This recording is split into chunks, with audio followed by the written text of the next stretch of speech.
بسم الله الرحمن الرحيم. الحمد لله رب العالمين، والصلاة والسلام على سيد الأنبياء والمرسلين وعلى آله وصحبه أجمعين، أما بعد. أعوذ بالله من الشيطان الرجيم. بسم الله الرحمن الرحيم. ألا له الخلق والأمر، تبارك الله رب العالمين. وقال عز وجل: يا أيها الناس ضرب مثل فاستمعوا له، إن الذين تدعون من دون الله لن يخلقوا ذبابا ولو اجتمعوا له، وإن يسلبهم الذباب شيئا لا يستنقذوه منه، ضعف الطالب والمطلوب. صدق اللہ العظیم. قابل قدر دینی اور اسلامی بھائیوں، آج ہماری بات ہوگی عقیدہ توحید کے بارے میں.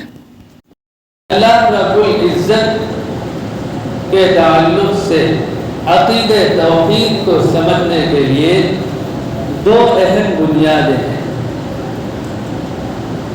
پہلی بنیاد اللہ کی صفات کو سمجھنا، اور دوسری بنیاد اس کی مخلوق کی حقیقت کو سمجھنا.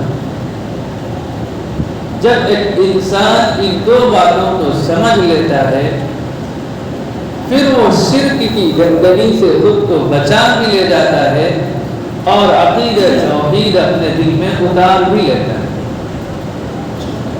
اللہ کی صفات کو سمجھنے کا مطلب یہ ہے کہ خدا نے اپنی جو صفات بیان فرمائی اپنے کلام کے اندر، یا جناب محمد رسول اللہ صلی اللہ علیہ وسلم نے اللہ کی صفات بیان فرمائی، ان کو ہم جانیں، ان کو سیکھیں، ان کا علم حاصل کریں. اور حقیقت ہے جب ان صفات کو ہم جان لیں گے، ان صفات کے ساتھ خدا کو مان لیں گے، تو پھر اس کی مخلوق کی طرف نہیں دیکھیں گے. یعنی انسان جب یہ مانتا ہے کہ خدا ہی تمام چیزوں کا خالق ہے، اس کے حکم اور مرضی کے بغیر ایک چیٹی، مچھر اور مکھی نہیں پیدا ہو سکتی.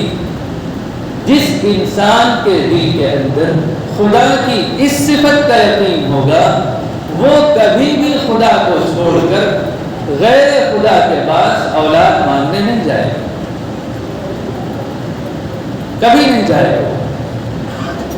اس کا دوسرا پہلو بھی انسان یہ مان لے کہ یہ تمام مخلوق اپنے کسی بھی عمل کو کرنے میں خدا کی مرضی کے پابند ہیں. درخت کا ایک پتا بھی جب گرتا ہے، خدا کے حکم اور اجازت سے گرتا ہے.